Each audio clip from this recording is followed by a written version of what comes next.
قرآن کی فضیلت، قرآن ہر چیز سے بہتر ہے جو لوگ جمع کر رہے ہیں۔ قرآن کی وجہ سے گھر میں برکت بڑھ جاتی ہے۔ قرآن مجید قیامت کے روز اپنے پڑھنے والوں کی سفارش کرے گا۔ قرآن مجید بڑی برکت والی کتاب ہے۔ قرآن مجید گمراہیوں سے حفاظت کا ذریعہ ہے۔ قرآن مجید دل کے امراض کا علاج ہے۔ فیہ شفاء للناس، تلاوت قرآن قبر میں حفاظت کا ذریعہ ہے۔ قرآن مجید سمجھ کر پڑھنے والوں کے دل نرم پڑ جاتے ہیں۔ قرآن مجید کے اثر سے پڑھنے والوں کے رونگٹے کھڑے ہو جاتے ہیں۔ اہل علم قرآن مجید سن کر روتے ہیں، سجدے میں گر پڑتے ہیں۔ قرآن مجید سب سے بڑی نعمت ہے۔ قرآن مجید پر عمل کرنے والا مومن قابل رشک ہے۔ قرآن مجید اپنے سننے والوں کے خشوع و خضوع میں اضافہ کرتا ہے۔ انتظر القرآن ربیع قلبی و نور صدری و جلا حزنی و ذہب ہمی و غمی۔ تو السلام علیکم ورحمۃ اللہ وبرکاتہ۔ ہم شروع کرتے ہیں انشاءاللہ سورۃ النحل آیت 59 سے انشاءاللہ۔ 58 پہ ہم نے لاسٹ ٹائم جو ہے اس کو اینڈ کیا تھا، تو ہم شروع کرتے ہیں 59 سے۔ ربی اشرح لی صدری ویسر لی امری واحلل عقدۃ من لسانی یفقہوا قولی رب زدنا علما۔ الحمد للہ ذی الطول والآلاء تفردا بالعظمت والجلال والکبریاء، احمدہ سبحانہ حمدا کثیرا واشکرہ علی نعمہ بکرۃ واصیلا۔ تمام قسم کی حمد اللہ کے لیے ہے جو بڑے فضل والا اور نعمتوں کا مالک ہے، جلال اور بڑائی کے ساتھ اکیلا ہے۔ میں اللہ سبحانہ و تعالیٰ کی بہت زیادہ حمد بیان کرتی ہوں اور صبح شام اس کی نعمتوں پر شکر ادا کرتی ہوں۔ یا اللہ ہمیں ایسے بنا دے کہ ہم صبح شام شکر ادا کریں۔ تو ہمارا یہ جز 14 ہے، سورۃ النحل ہے، آپ کو معلوم ہے۔ تو لاسٹ جو ہے آیت میں 59 میں اور 59 میں ہم نے پڑھا تھا کہ مشرکین مکہ جو ہے بیٹی کی پیدائش پر خوش نہیں ہوتے تھے، تو اللہ تعالیٰ نے فرمایا کہ کیا میرے لیے بیٹیاں قرار دیتے ہو؟ جو چیز خود کے لیے پسند نہیں کرتے وہ اللہ کی طرف منسوب کر دیتے ہیں۔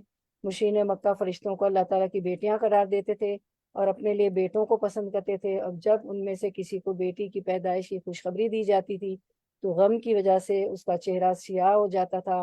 اپنے لیے جس چیز کو ناپسند کرتے اس کو اللہ سے منسوب کرتے تھے۔ پھر حدیث مبارکہ سے ہمیں پتہ چلتا ہے کہ نبی صلی اللہ علیہ وسلم نے فرمایا اپنی بیٹیوں کی پیدائش پہ کراہت محسوس نہ کرو، کیونکہ وہ دل لبھانے والی اور اہمیت کی حامل ہے۔ تو انشاءاللہ ہم شروع کرتے ہیں آیت 60 سے۔ آیت 59 پہ ہم نے اینڈ کیا تھا۔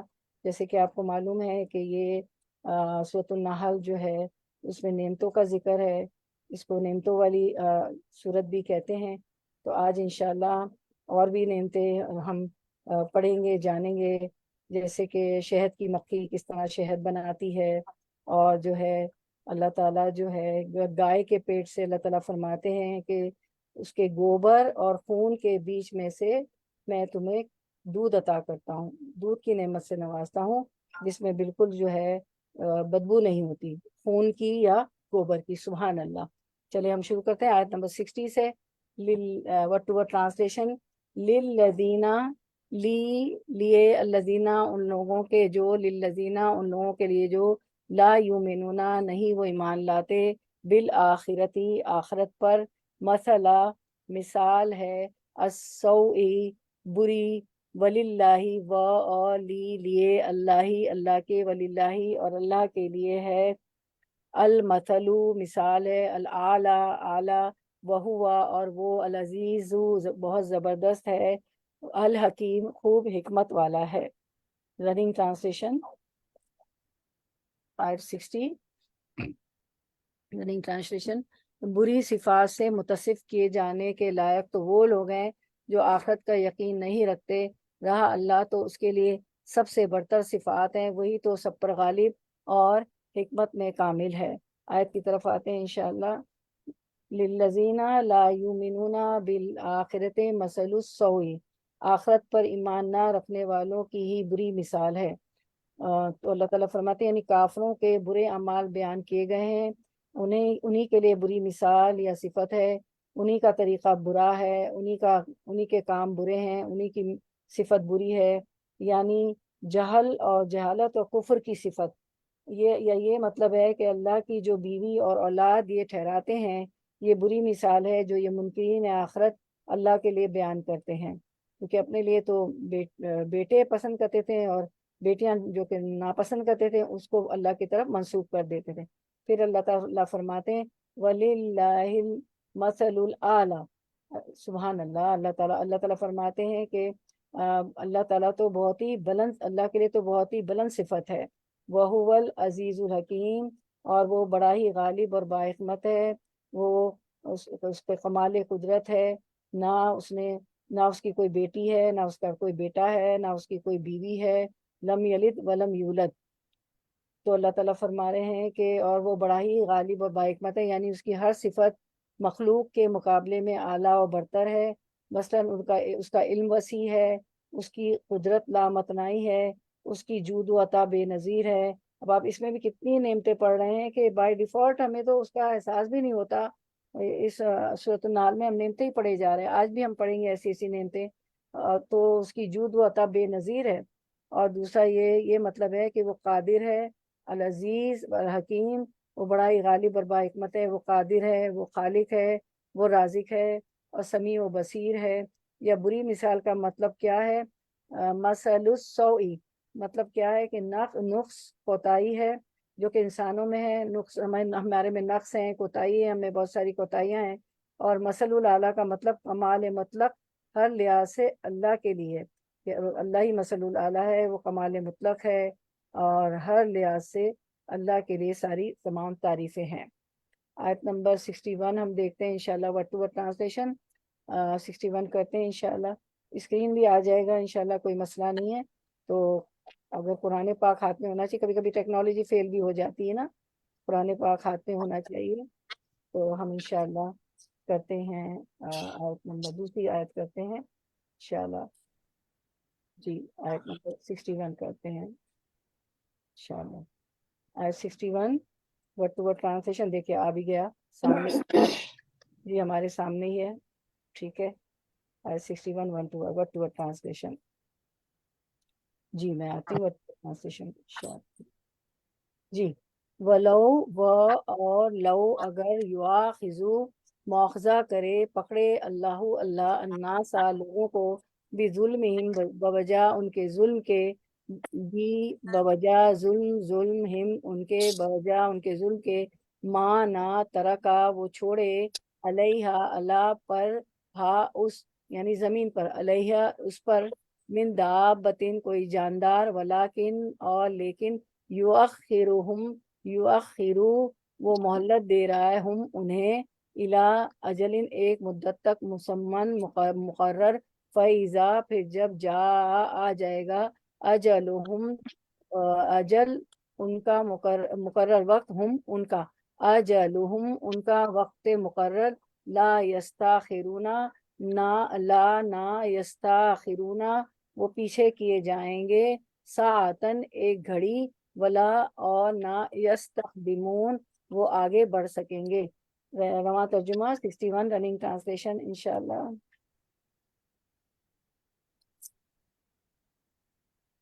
رننگ ٹرانسلیشن، اگر کہیں اللہ لوگوں کو ان کی زیادتی پر فوراً ہی پکڑ لیا کرتا تو روئے زمین پر کسی متنفس کو نہ چھوڑتا، لیکن وہ سب کو ایک وقت مقرر تک مہلت دیتا ہے، پھر جب وہ وقت آ جاتا ہے تو اس سے کوئی ایک گھڑی بھر بھی آگے پیچھے نہیں ہو سکتا۔ تو ہم آیت کی طرف آتے ہیں، لو یؤاخذ اللہ الناس بظلمہم، اگر اللہ تعالیٰ لوگوں کو پکڑنا شروع کر دے، لوگوں کو گرفت کرنا شروع کر دے، عذاب دینا شروع کر دے ان کے لوگوں کو ظلم کی وجہ سے، ما ترکا علیہا من دابتن تو روئے زمین پر ایک بھی جاندار باقی نہیں رہتا۔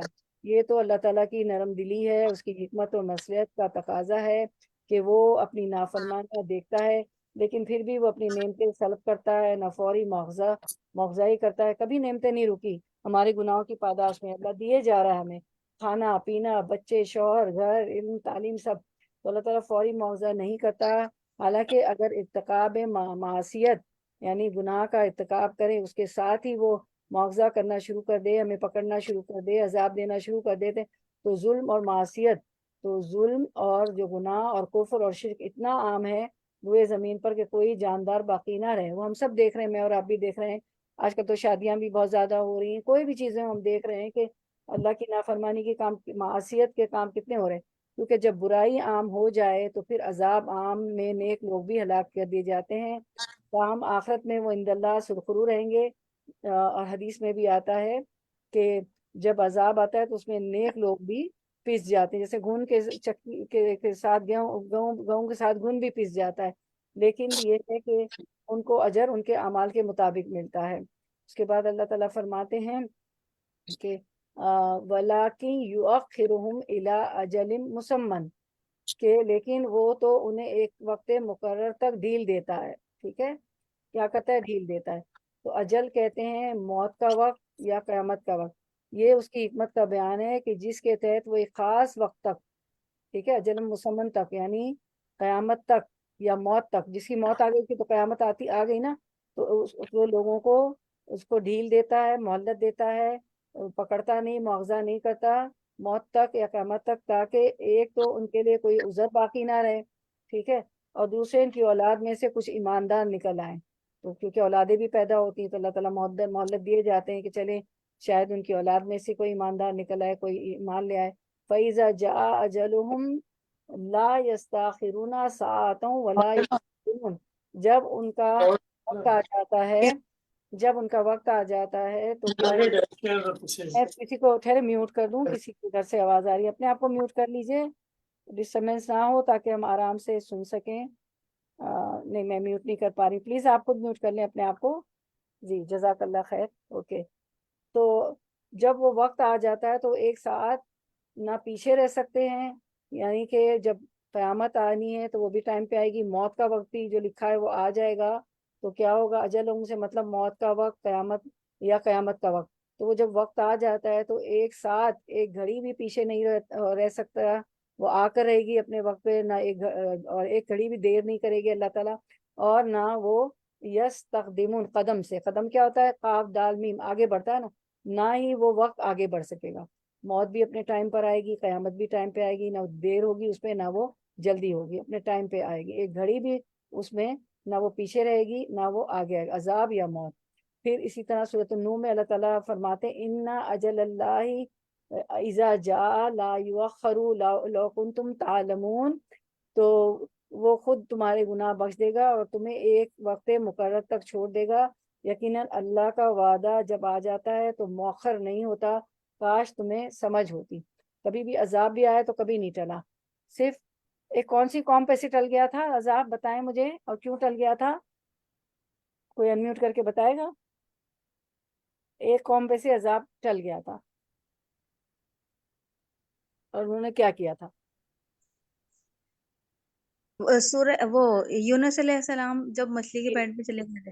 جی جی بالکل، بارک اللہ فلمی، ہماری بہن نے بہت صحیح بتایا، ہماری اس بیٹی نے سدرا نے، کہ وہ کیونکہ یونس علیہ السلام کو اللہ تعالیٰ نے فرمایا تھا، جی انہوں نے انتظار، جی جی بالکل بالکل صحیح، انہوں نے انتظار نہیں کیا تھا، بارک اللہ فی علمک، اللہ تعالیٰ نے کہا تھا کہ عذاب آ جائے گا، انہوں نے سوچا اب عذاب تو آ ہی رہا ہے تو وہ چل دیے، جب عذاب کا اللہ بتا دیتے ہیں تو وہ ایک وقت ہوتا ہے پھر نکلنا چاہیے، تو وہ چلے گئے، پھر پیچھے وہ اب قوم ڈر گئی، جب یونس علیہ السلام چلے گئے تو انہوں نے استغفارات شروع کر دیے تو ان پہ سے عذاب ٹل گیا تھا، ورنہ عذاب کبھی نہیں ٹلتا۔ پھر اللہ تعالیٰ فرماتے ہیں، اچھا وَلَن ایک آیت ہے وَلَن يُؤَخِّرُ سورۃ المنافقون کی، وَلَن يُؤَخِّرُ اللَّهَ نَفْسًا إِذَا جَاءَ أَجَلَهَا وَاللَّهُ خَبِيرٌ بِمَا تَعْمَلُونَ، تو اجل کا وقت آپ کو پتہ چل گیا نا، کہ اور جب کسی کا مقررہ وقت آ جاتا ہے پھر اسے اللہ تعالیٰ ہرگز مہلت نہیں دیتا، اور جو کچھ تم کرتے ہو اس سے اللہ تعالیٰ بخوبی باخبر ہے۔ یہ منافقون کی تھی، اور جو ہے سورۃ نور کی ہم نے دیکھ لی، سورۃ الکہف میں اللہ تعالیٰ فرماتے ہیں وربک الغفور ذو الرحمت لا یؤاخذہم بما کسبوا، تمہارا پروردگار بہت ہی بخشنے والا اور مہربانی والا ہے، وہ اگر ان کے اموال کی سزا میں پکڑے تو بے شک انہیں جلدی عذاب کر دے۔ لعجل لهم العذاب بل لهم موعد لن یجدوا من دونه مولا، بلکہ ان کے لیے ایک وعدے کی گھڑی مقرر ہے جسے وہ سرکنے کی ہرگز جگہ نہیں پائیں گے۔ پھر سورۃ العنکبوت میں فرمایا ولولا اجل مسمى لجاءهم العذاب، اگر میری طرف سے مقرر کیا ہوا وقت نہ ہوتا تو ابھی تک ان کے پاس عذاب آ چکا ہوتا، لیکن اللہ نے وقت مقرر کیا ہے اس لیے جو ہے عذاب نہیں آتا۔ تو ہر انسان کا موت کا وقت ہے، اجل اس کی ہے، اور اللہ تعالیٰ لوگوں کو ان کی غلطیوں پر فوراً نہیں پکڑتے، بڑے مہربان ہیں، کیونکہ اگر اللہ تعالیٰ ایسا کرنے لگے تو زمین پر کوئی جاندار باقی نہ رہے، بلکہ ہر ایک کو ایک مقررہ مدت تک مہلت دیتے ہیں تاکہ ان کی اولاد میں سے کوئی نیک نکل آئے، اور جب اس کی مہلت ختم ہو جاتی تو ایک گھڑی بھی تقدیم و تاخیر نہیں ہوگی، نہ لیٹ ہوگا نہ جلدی ہوگی، وہ اپنے ٹائم پر ہوتے رہے گی۔ چلے اب ہمارا Q&A ہے، پہلے مجھے جواب دیجیے پھر دیکھیں گے۔ آیت 61 میں بیان کہ یہاں مقررہ مدت سے کیا مراد ہے؟ مقررہ مدت سے کیا مراد ہے، کوئی بتائے گا؟ جی کیا مطلب ہے، اللہ تعالیٰ کیا فرما رہے ہیں؟ مقررہ مدت پہ ہو جائے گا، اللہ مقررہ تعالیٰ نے جب وقت مقرر کیا ہے جبھی ہوگا، اس سے آگے نہ اس سے پیچھے۔ موت کا وقت مقرر ہے جی بارک اللہ فی موت کا وقت مقرر ہے اور قیامت کا وقت بھی مقرر ہے۔ جی۔ بارک اللہ فی اس آیت میں اللہ تعالیٰ کی کس سنت کا پتہ چلتا ہے؟ کیوں عذاب نہیں آتا؟ میں نے ابھی تفسیر کی نا پوری، اگر ہم استغفارات کر لیں تو نہیں آتا ہے۔ استغفار کے لیے اللہ میاں مہلت دیتا ہے بندوں کو جی آزمائش کے لیے۔ جی بالکل جی بارک اللہ فی علمک، ماشاءاللہ سب پارٹیسپیٹ کر رہے ہیں۔ چلے ہم Q&A دیکھ لیتے ہیں۔ جی جی ماشاءاللہ بس اسی طرح پارٹیسپیٹ کریں، جواب دیں۔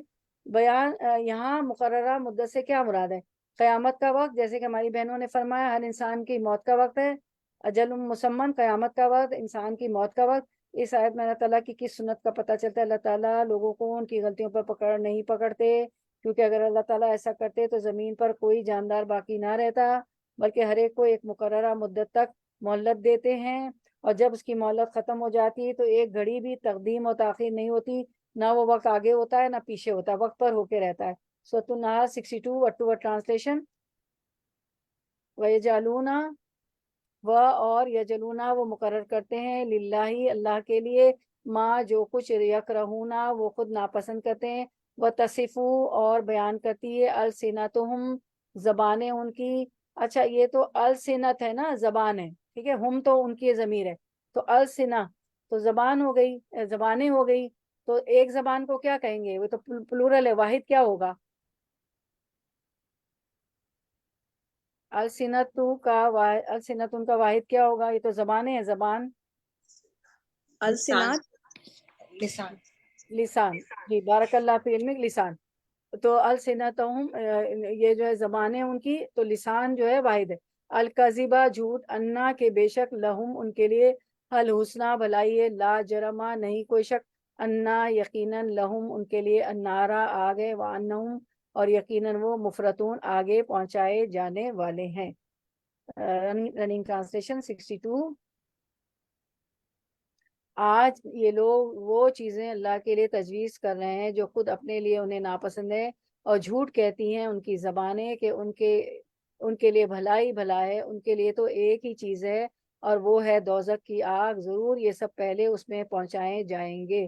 آیت کی طرف آتے ہیں۔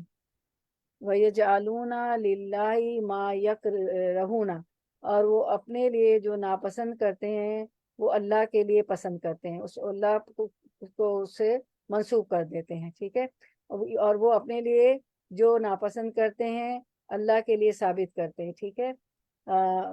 تو وہ کیا یہ یعنی یہ بیٹیاں کس کے لیے پسند کرتے ہیں؟ اللہ کے لیے۔ اپنے لیے تو بیٹی پیدا ہو جائے تو ہم نے پچھلی آیت میں پڑھا تھا کہ وہ کہتے ہیں کہ میں کیا کروں، ذلت ہو گئی میری تو اس کو مٹی میں دبا دوں، میں لوگوں کو کیا منہ دکھاؤں، اور جو ہے اور وہ زندہ درگور بھی کر دیتے تھے۔ تو جو چیز اپنے لیے ناپسند کرتے تھے اللہ کے لیے وہ پسند کرتے، کہتے تھے فرشتے تو اللہ کی بیٹیاں ہیں۔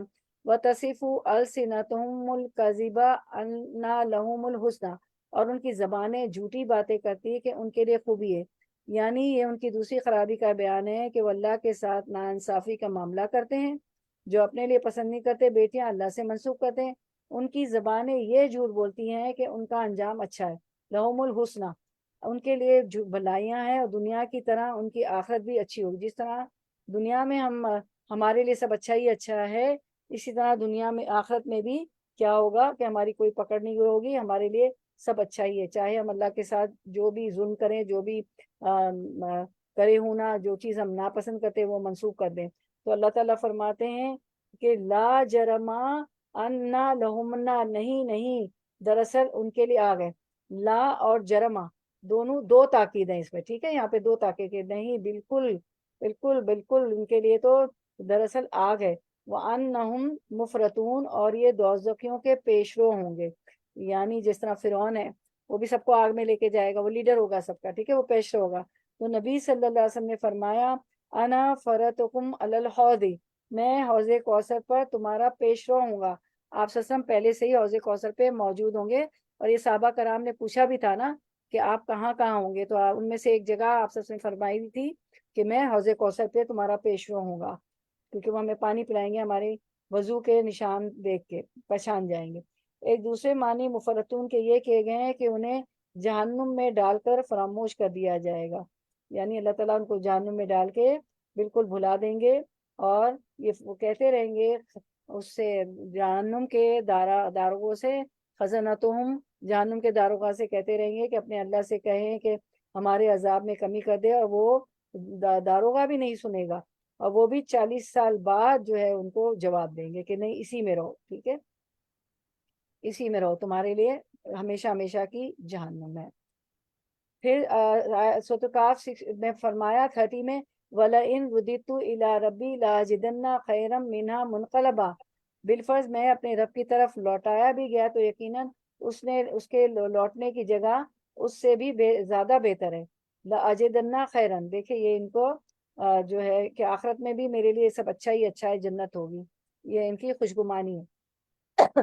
سورۃ السبا میں فرمایا وَقَالُوا نَحْنُ أَكْثَرُ أَمْوَالًا وَأَوْلَادًا، اور کہا ہم مال اور اولاد میں بہت بڑے ہوئے ہیں، دنیا میں ہم اتنے بڑے ہوئے ہیں، ہمارے پاس تو کثرت ہے مال اور اولاد کی،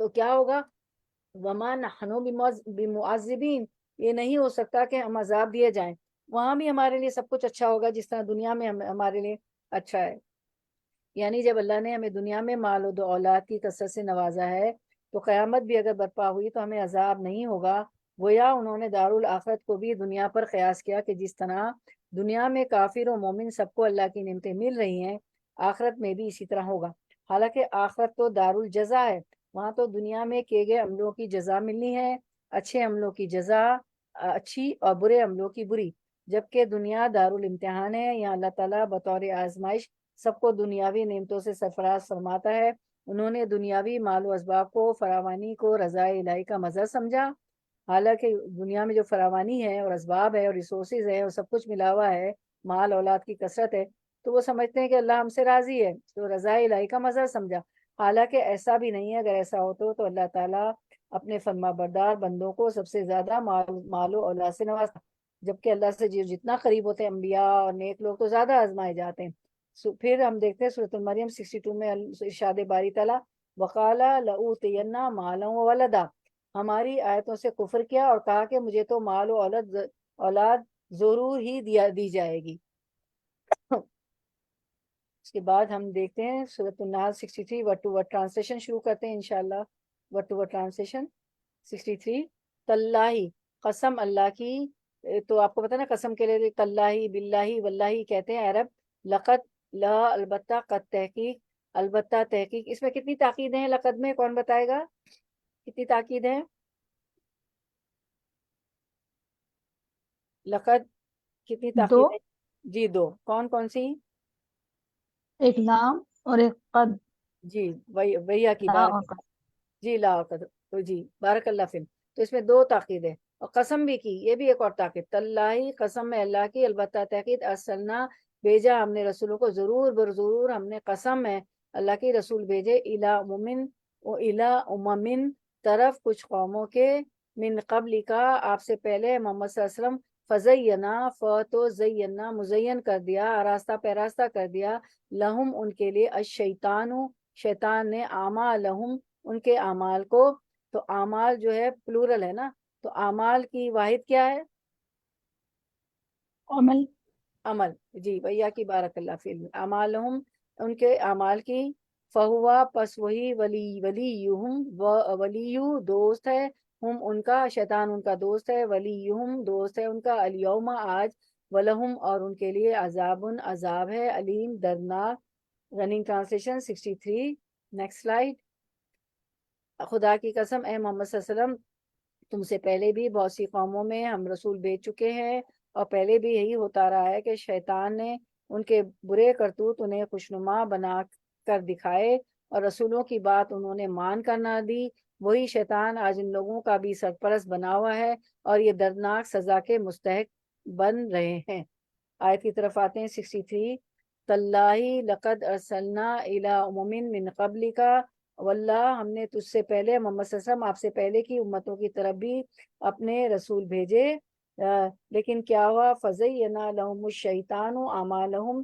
لیکن شیطان نے ان کے اعمال بد ٹھیک ہے ان کے اعمال کون سے تھے بد تھے تو اعمالوں میں مطلب واضح مطلب اس کے اندر چھپ ہے کہ وہ بد اعمال تھے تو ان کی نگاہوں میں آراستہ کر دیے خوبصورت بنا دیے فزینا مزین کر دیے تو جس کی وجہ سے کیا ہوا اللہ تعالیٰ نے ہمیشہ ہر قوم میں رسول بھیجے لیکن شیطان نے کیا کیا کہ ان کے برے اعمالوں کو جو نبی اور رسول سکھاتے تھے اچھی باتیں نیک وحی الہی کے ذریعے وہ نہیں مانتے تھے اور شیطان اس لیے نہیں مانتے تھے کہ شیطان کی ان کو بہکاتا تھا ان کے بہکاوے میں آ جاتے تھے اور اپنے برے اعمال جو تھے ان کو اچھے سمجھتے تھے جس کی وجہ سے انہوں نے بھی رسولوں کی تکذیب کی رسولوں کو جھٹلایا جس طرح پیغمبر قریش مکہ تیری تکذیب کر رہے یعنی آپ نے فرمایا کہ جس طرح اے محمد صلی اللہ علیہ وسلم قریش مکہ آپ کی تکذیب کر رہے ہیں اسی طرح تمام قوموں میں رسول بھیجے گئے اور شیطان کے بہکاو میں آ کے انہوں نے تکذیب کی جس طرح قریش مکہ آپ کی تکذیب کر رہے ہیں فہوا ولیہم اليوم تو وہ شیطان آج بھی اس کا رفیق بنا ہوا ہے وَلَهُمْ عَذَابٌ علیم اور ان کے لیے دردناک عذاب ہے الیوما سے اللہ تعالیٰ فرما رہا ہے نا کہ ولیہم اليوم آج بھی شیطان ان کا مددگار ہے تو الیوما سے یا تو زمانہ دنیا مراد ہے اور یا اس سے مراد آخرت ہے کہ وہاں بھی یہ ان کا ساتھی ہوگا جس طرح یہ اس کی مان کے دنیا میں چلتے ہیں وہ یہ اس کا ساتھی ہے یعنی یہی شیطان جس نے پچھلی امتوں کو گمراہ کیا آج وہ ان کفار مکہ کا دوست ہے اور انہیں تکذیب رسالت پر مجبور کر رہا ہے اور دو ہی چیزیں تو ہوتی ہیں نا ایک شیطان اور ایک کیا ہوتا ہے خواہش نفس ہماری نفس بھی جو ہے نا وہ بھی بہکاتا رہتا ہے تو ہم دیکھتے ہیں کہ اب 64 پر آتے ہیں انشاءاللہ 64 سورۃ النحل 64 وما وٹو ٹرانسلیشن و اور ما نہیں انزلنا نازل کیا ہم نے علیکا آپ پر الکتابہ کتاب کو الا مگر لتبینا تاکہ آپ واضح کریں لہم ان کے لیے الذی وہ چیز اختلفو انہوں نے اختلاف کیا فیہ اس میں وہدن اور ہدایت ورحمتن اور رحمت لقومی ان لوگوں کے لیے یؤمنون جو ایمان رکھتے ہیں رننگ ٹرانسلیشن 64 ہم نے یہ کتاب تم پر اس لیے نازل کی ہے کہ تم ان اختلاف کی حقیقت ان پر کھول دو جن میں یہ پڑے ہوئے ہیں یہ کتاب رہنمائی اور رحمت بن کر اتری ہے ان لوگوں کے لیے جو اسے مان لیں آیت کی طرف آتے ہیں تو یہ جو ہے وما انزلنا علیک الکتاب الا لتبین لهم الذی اختلفوا فیہ اے محمد صلی اللہ علیہ وسلم اس کتاب کو ہم نے آپ پر اس لیے اتارا ہے کہ آپ ان کے لیے ہر اس چیز کو واضح کر دیں جس میں وہ اختلاف کر رہے ہیں ہر چیز میں اختلاف تھا توحید میں اللہ کی وحدانیت میں رسالت پہ تقدیر پہ اچھے برے اعمال پہ اس میں نبی صلی اللہ علیہ وسلم کا یہ منصب بیان کیا گیا اور یبینہ کو ہم نے پیچھے بھی ایک آیت گزری تھی تو اس میں ہم نے تفصیلی پڑھا تھا تو اس کا یہاں پہ جواب ہے کہ نبی صلی اللہ علیہ وسلم کا یہ منصب بیان کیا گیا کہ عقائد و احکام شرعیہ کے سلسلے میں یہود و انصاری کے درمیان یہود و نصاری انصاری نہیں یہود و نصارہ کے درمیان اور اسی طرح مجوسیوں اور مشرکین کے درمیان اور دیگر اہل مذاہب کے درمیان جو باہم اختلاف تھا اس کی اس طرح تفصیل فرمائی، بینہ اس کو کھول کھول کے بیان کیا آپ سے سامنے کہ حق اور باطل واضح ہو گیا تاکہ لوگ حق کو اختیار کریں اور باطل سے پرہیز کریں۔ اور فیہ ہدی و رحمۃ لقوم یؤمنون، اور یہ ایمانداروں کے لیے رہنمائی اور رحمت ہے۔ یہ قرآن جو ہے اس میں ہدایت ہے، اور قرآن تو پورا پورا ضابطۂ راہ ہے کہ کس طرح دنیا زندگی گزاریں گے، اس میں ہدایت ہے اور رحمت ہے۔ اور کن کے لیے ہے؟ جو اللہ پر ایمان لاتے ہیں۔ تو یہ کتاب جو ہے جو ایمان لاتے ہیں اور قرآن کی مان کے اللہ کی مان کے چلتے ہیں، قرآن پہ عمل کرتے ہیں، تو اس کے لیے ہدایت ہے اور رحمت ہے۔ تو یہاں پہ الکتاب سے مراد کیا ہے؟ قرآن مجید ہے، ٹھیک ہے، اور قرآن ایمان والوں کے لیے ہدایت اور رحمت ہے۔ اور پھر سورۃ النحل 63 64 میں فرمایا تاللہ لقد ارسلنا الی امم من قبلک فزین لهم الشیطان اعمالهم فهو ولیہم اليوم ولہم عذاب علیم، ٹھیک ہے۔ واللہ ہم نے تجھ سے پہلے کئی امتوں کی طرف بھی اپنے رسول بھیجے، لیکن شیطان نے ان کے اعمال بد ان کی نگاہوں میں آراستہ کر دیے۔ وہ شیطان آج بھی ان کا رفیق بنا ہوا ہے اور ان کے لیے دردناک عذاب ہے۔ اور 64 میں ابھی ہم نے تفسیر کر لی 64 کی، اب ہم دیکھتے ہیں، اس پہ پونڈر کرتے ہیں انشاءاللہ۔ تو 63 64 یہ آیتیں آپ کے سامنے ہیں، ہم نے ابھی تفسیر کی۔ تو شیطان ہمارے اعمال کو خوبصورت بنا کر دکھاتا ہے۔ اس سے کیا مراد ہے؟ اس سے مراد ہے دیکھتے ہیں ہم اسکرین پہ، اعمال کو خوبصورت بنانا یعنی برائی چھوٹی لگتی ہے، ٹھیک ہے۔ اعمال اس طرح خوبصورت بناتے ہیں 4 چیزوں سے، 4 چیزیں ہم دیتے ہیں۔ ہم جو برائیاں کر رہے ہوتے ہیں نا وہ بہت چھوٹی لگتی ہے، وہ خوبصورت بنا بنا کے دکھاتا ہے۔ سو واٹ، سبھی تو میوزک سنتے ہیں، تم بھی سن لو، سبھی تو جو ہے خوبصورت لگنے کے لیے بال اسکریچ کروائے ہیں، اب $100-200 دیے ہیں، اور کیا فائدہ کہ تم اسکارف پہن لو، اتار دو، آج کوئی بات نہیں، آج تو شادی ہے، اتنا بڑا اوکیزن ہے اور اتنا پیسہ لگا ہے شادی پہ، تم تو اماں بھی لگو گی، اور سب تو کریں، so what, you also do, doesn't matter, جو سب کر رہے ہیں، اور پھر معافی مانگ لی جیسے یوسف علیہ السلام کے بھائیوں نے۔ یعنی کوئی بھی برائی ہم کر رہے ہوتے ہیں نا، تو وہ ہے، تو برائی چھوٹی لگتی ہے، اور دنیا کے کام اہم لگنے لگتے ہیں۔ نمازیں بھی ہم پیچھے کر دیتے، نہیں ابھی بچہ آئے گا، جلدی جلدی میں پہلے تو میں کھانا دے دیتی، وہ کھانا دیتے دیتے بناتے بناتے سموسے پسپنگو پتہ نہیں کیا اس کو پسند ہے، وہ فرائی کرتے کرتے کرتے کرتے نمازوں کا وقت نکل گیا۔ اور اگر بچتا بھی ہے تو 10 منٹ، تو اس میں اللہ تعالیٰ کو ہے نا حدیث کہ اللہ تعالیٰ کو وہ نماز پسند نہیں جس میں کبوتر کی طرح ٹھونگے مارو، چک چک چک چک چک جیسے وہ چکتا ہے، ٹھونگے مارو اور نماز پڑھو۔ تو دنیا کے، یعنی میں تو صرف اس کی مثال دی آپ کو نماز کی، کیونکہ نماز کا ہی پہلے حساب ہوگا۔ ایسے بہت سے دینی کام ہیں، اس کو چھوڑ کر ہم دنیا کے کام کو اہمیت دینے لگتے ہیں۔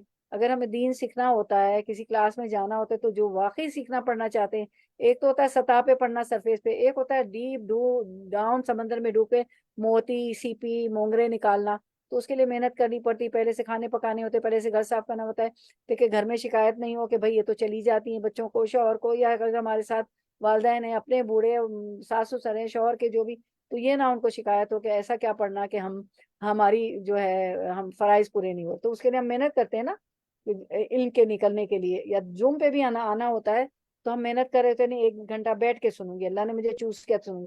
تو دنیا کے بعد کام اتنے اہم لگتے ہیں کہ ہم دین کی نالج کا کام ہو، یا کوئی ڈونیشن کے لیے جانا ہو، یا کسی کوئی نیکی کا کام کرنا ہو، آج دے دوں گی کل دے دوں گی، وقت نکل جائے، تو دنیا کے کام اہم لگنے لگتے ہیں۔ اسی طرح شیطان مزین کر کر کے دکھاتا ہے، اور آخرت کے کام معمولی لگنے لگتے ہیں۔ اب کوئی بھی نیکی کا کام کر کے آخرت میں تو ہمیں اس کے اجر بہت گنا ہو۔ کتنے ایسے کام ہیں کہ اللہ تعالیٰ جیسے کہ وہ کہتے ہیں نا 1 بالی اس میں 100 دانے، یعنی اگر آپ 1 روپیہ بھی خرچ کریں گے، کچھ بھی خرچ کریں گے، اللہ تعالیٰ نیکیوں کا اس طرح بدلہ دیتے ہیں کہ 1 دانہ اس میں 100 بالی نکلے، اور 100 بالی سے 700 بالیاں ہو جائے، ایک آیت بھی ہے نا، تو اللہ تعالیٰ تو اتنے اجر دیتے ہیں۔ لیکن آخرت کے کام ہمیں معمولی لگنے لگتے ہیں، جیسے کہیں کچھ نیکی کے کام کرنے کو جا رہے ہوتے ہیں، ہر نیکی کا کام آخرت میں جو ہے اجر دے گا اللہ تعالیٰ، اور اللہ تعالیٰ کی تو ہمیں نہیں پتا کہ وہ 700 1 دانے سے 100 دانے 100 گنا اجر دے، ہماری $1 دینے سے، یا کوئی بھی چھوٹی موٹی نیکی، یا اس کو 700 کا دے یا 700 سے بڑھا دے، لیکن یہ کاموں میں ہم پیچھے رہ جاتے ہیں، اور بھول جاتے ہیں کہ دنیا تو ختم ہو جائے گی، تو یہ آخرت کا کام معمولی نہیں، کوئی بھی کام ہو، میں تو چھوٹی چھوٹی سی مثالیں دے رہی ہوں، اور نیکیاں زیادہ لگتی ہیں، چھوٹی سی نیکی کر لی تو کیا ہوگا، میں نے تو فلاں کی ہیلپ کر دی نا، فلاں کو تو میں خرچہ بھیج دیتی ہوں، بہت بڑی نیکی ہو گئی۔ بھائی آپ کون ہو گئی؟ آپ کو اللہ نے دیا، اس قابل کیا، تو وہ بیچارہ جس کو آپ دے رہے ہیں، اللہ نے اس قابل کیا تو آپ دے رہے ہیں نا۔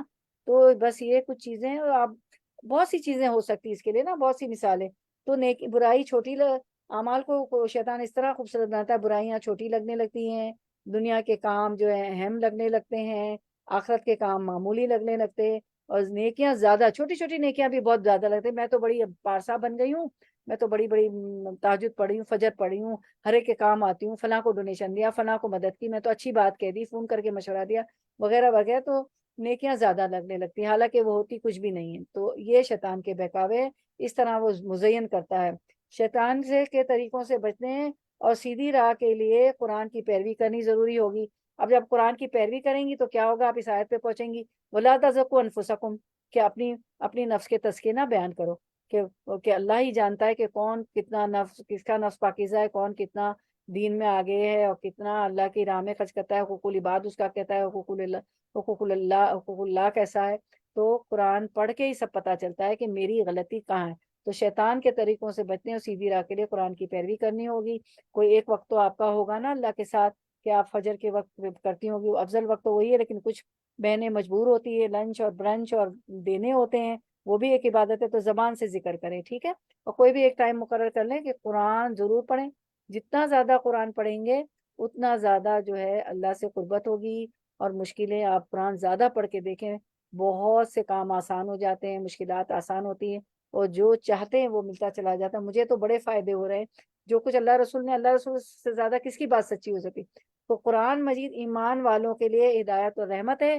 اس صورت اس ہمانے ہم نے آیت نمبر 64 میں بھی پڑھا کہ جو اللہ کی مان کے چلیں گے، جو قرآن پہ عمل کریں گے، اور جو ایمان لائیں گے، ان کو ہدایت، ان کے لیے ہدایت بھی ہے اور رحمت بھی ہے، اور اللہ کی رحمت ناصل ہو جائے تو سارے مسئلے ہی حل ہو جائیں، ساری مشکلات آسان ہو جائے۔ اللہم انا نسألک من فضلک و رحمتک لا یملکھا الا انت، مجھے پتا ہے میرے ساتھ آپ دعا بھی کر رہی ہیں، اللہم انا نسألک من فضلک العظیم، اللہ ہمیں ہدایت اور رحمت سے نواز دے، آمین یا رب العالمین۔ اہدنا الصراط المستقیم، آیت نمبر 64 انشاءاللہ word to word translation. 5 minute آج زیادہ دے دیجیے گا کیونکہ لانگ ویکینڈ آ گیا ہے، تو کل سے لانگ ویکینڈ شروع ہو گیا تو ہماری چھٹی ہے۔ اب ہمارا یہ Q&A تھا، الکتاب سے کیا مراد ہے، قرآن پاک تھا اس آیت میں، قرآن کس کے لیے ہدایت اور رحمت ہے؟ ایمان والوں کے لیے، تو اللہ تعالیٰ ہمیں ان میں سے بنا دے، ٹھیک ہے انشاءاللہ۔ تو اب سورۃ النحل 64 جو ہے، اس میں بھی اللہ کی نعمت کا 65 سوری جی 64 ہو چکی، جزاک اللہ خیر 65۔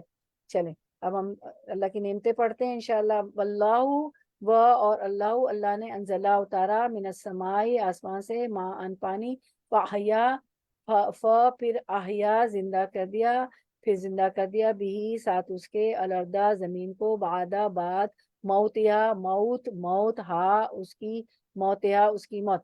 مجھے بتائیں کہ ہا الف فتح ہا، ٹھیک ہے، تو اس کو ہا الف فتح الف سے اللہ تعالیٰ نے الف کیوں لکھا ہے؟ اس میں صرف ہا فتح ہا زبر ہا کیوں نہیں ہے؟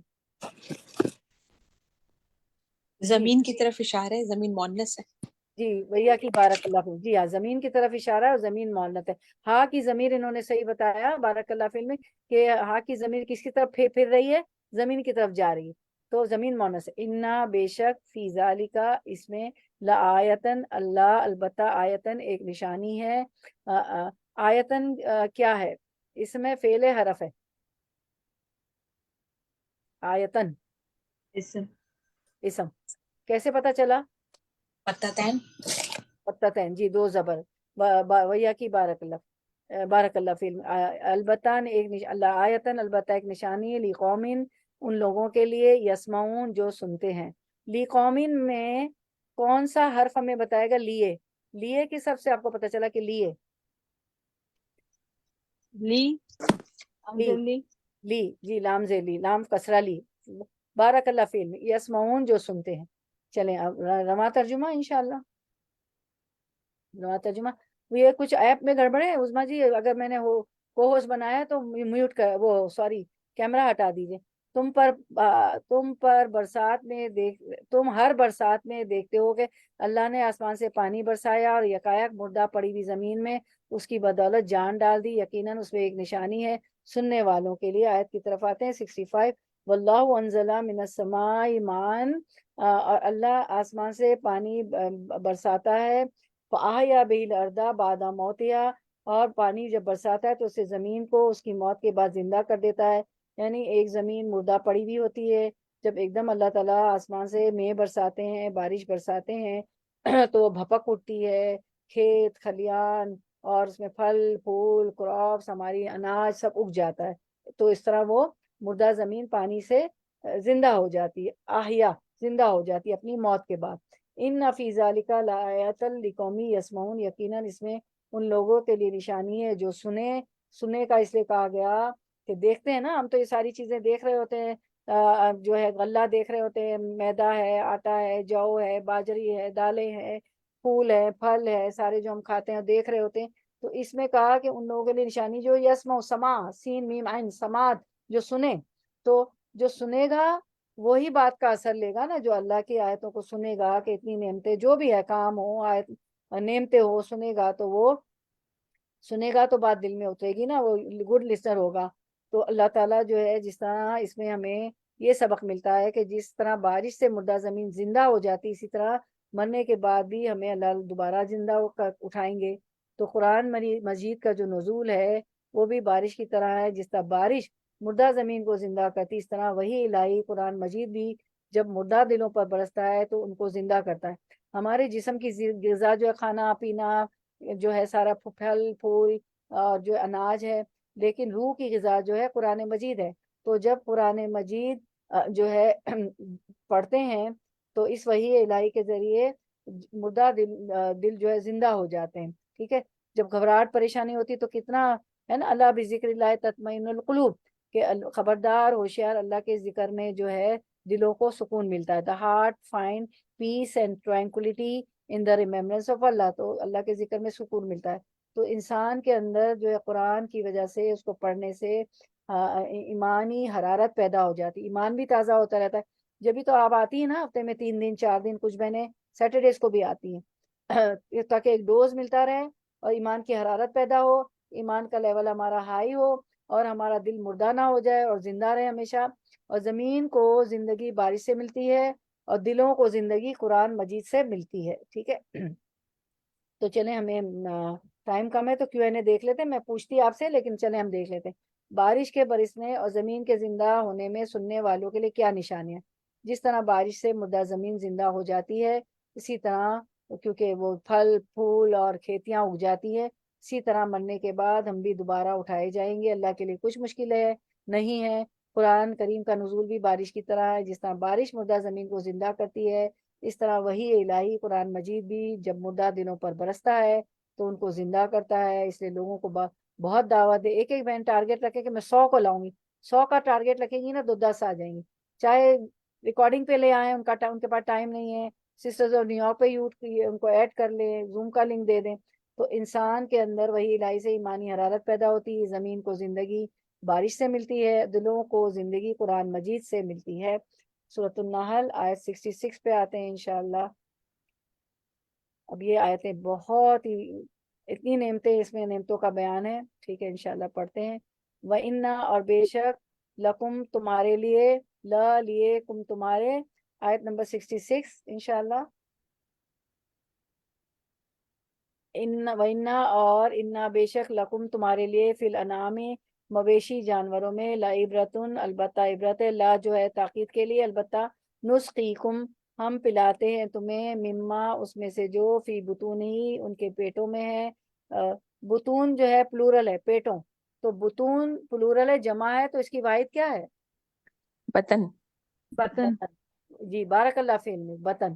تو ان کے پیٹوں میں، ممبینی درمیان، فرسن گوبر، و دمن ایکسکریٹ جو ہوتا ہے نا جانوروں کا، و دمن اور خون کے، لبنن دودھ، خالصن خالص، سائغن خوشگوار، للشاربین پینے والوں کے لیے۔ Running translation 66 next slide. اور تمہارے لیے مویشیوں میں بھی ایک سبق موجود ہے، ان کے پیٹ سے گوبر اور خون کے درمیان ہم ایک چیز تمہیں پلاتے ہیں، یعنی خالص دودھ جو پینے والوں کے لیے نہایت خوشگوار ہے، سائغل للشاربین۔ سبحان اللہ، کیا نعمت ہے دودھ بھی۔ وَإِنَّ لَكُمْ فِي الْأَنْعَامِ لَعِبْرَةً، تمہارے لیے چوپایوں میں بھی عبرت ہے، سبق ہے، ٹھیک ہے۔ تو چوپائے کون ہے؟ انعام، نام کی جمع، ٹھیک ہے، نام کہتے ہیں اونٹ کو، تو چوپائے اونٹ، گائے، بکری، بھیڑ اور دمبا مراد ہے، ٹھیک ہے، اس سے دمبا مراد ہے۔ اور الانعام میں اگر اونٹ نہ ہو تو وہ انعام نہیں ہوگا، پھر یہ چار بنتے ہیں الانعام میں، ٹھیک ہے۔ چوپائے جو ہوتے ہیں اونٹ، گائے، بکری، بھیڑ، دمبا وغیرہ، ٹھیک ہے۔ تو تمہارے لیے چوپائیوں میں بھی بڑی عبرت ہے۔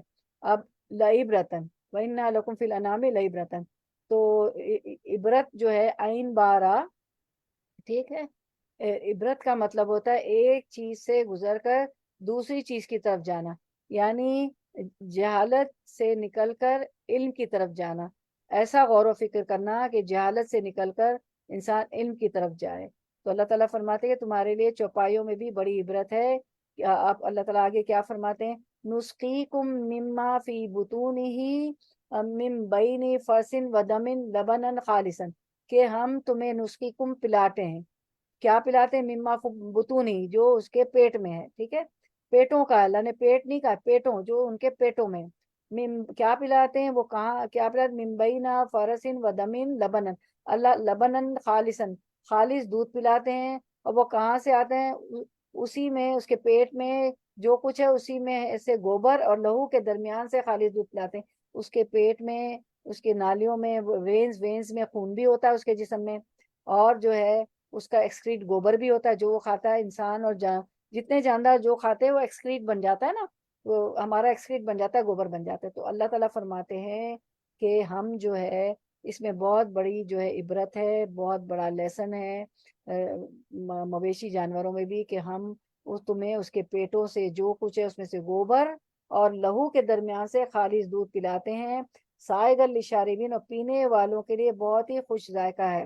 یعنی یہ جو چوپائے ہیں، کون؟ اونٹ، گائے، بکری، بھیڑ، دمبا، بکرا، بکری، یہ چوپائے جو کھاتے ہیں میدے میں جاتا ہے، ٹھیک ہے، اسی خوراک سے دودھ جب جو کھاتے ہیں اس سے ان کا دودھ بنتا ہے، خون بنتا ہے، گوبر بنتا ہے، پیشاب بنتا ہے۔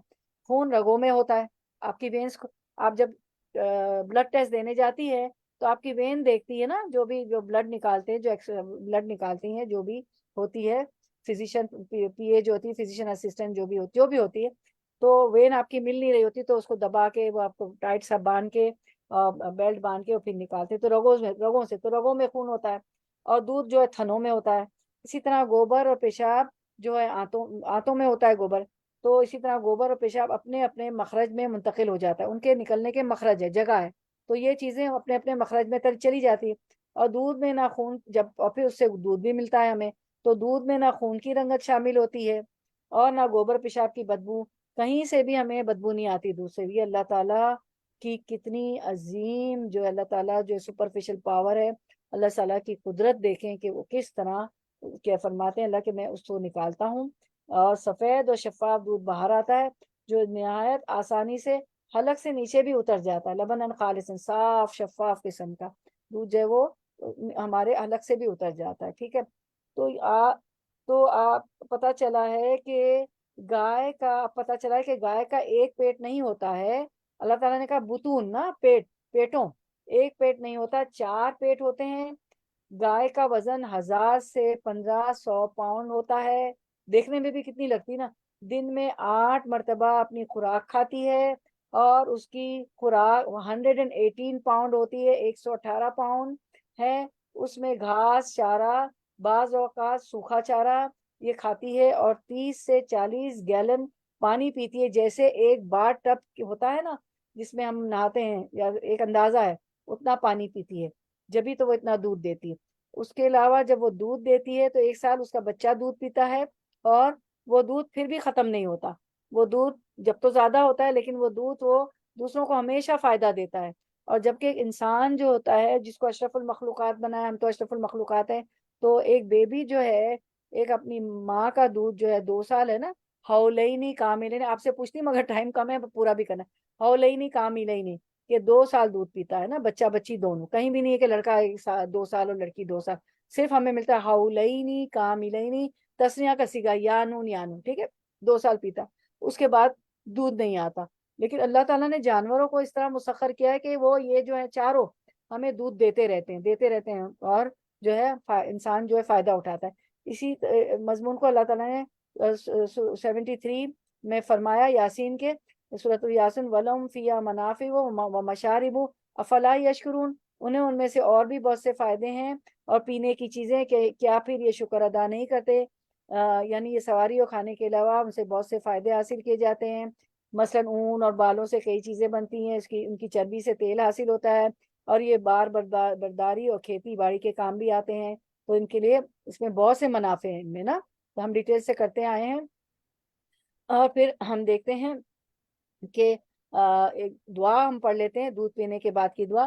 اللہم بارک لنا فیہ وزدنا منہ. رسول اللہ صلی اللہ علیہ وسلم نے فرمایا میں نہیں جانتا کہ کھانے اور پینے دونوں کی کفایت دودھ کے علاوہ کوئی اور چیز کر سکتی. دودھ غذا بھی ہے, اور اگر آپ کھانا بہت دن نہیں کھائے, اور یہ ہم دیکھتے تھے صحابہ کرام کی زندگیوں میں آپ صلی اللہ علیہ وسلم کی, کہ بعض دفعہ کھانا نہیں ہوتا, دودھ پہ ہی گزارا ہوتا تھا. تو دودھ جو ہے ایک مکمل غذا بھی ہے. چھوٹا بچہ دیکھے نا دودھ ہی پیتا ہے, ٹھیک ہے.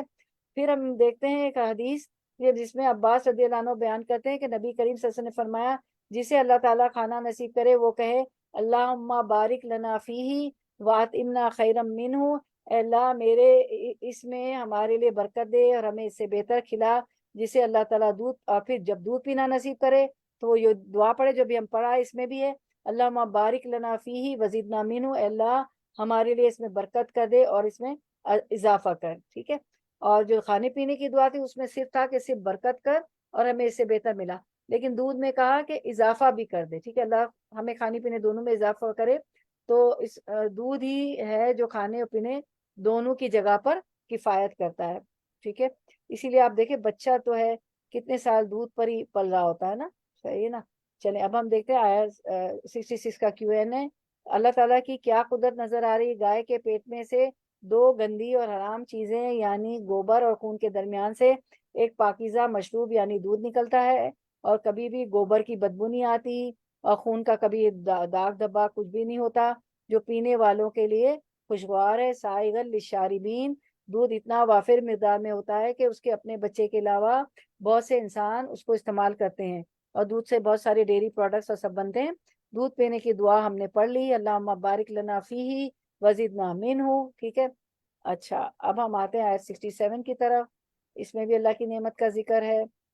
ورڈ ٹو ورڈ ٹرانسلیشن, ومن ثمرات النخیلی, ومن ثمراتی اور پھلوں میں سے, النخیلی کھجور کے, والعنابی اور انگور, تتخذونا تم بنا لیتے ہو, منہ اس سے, سکرن نشہ آور چیز, و رزقن اور رزق, حسنن اچھا, انا بے شک, فی ذالکا اس میں, لآیتن البتہ ایک نشانی ہے, لقومی ان لوگوں کے لیے, یاقلون جو عقل رکھتے. پیچھے بھی آیا تھا نا لقومی.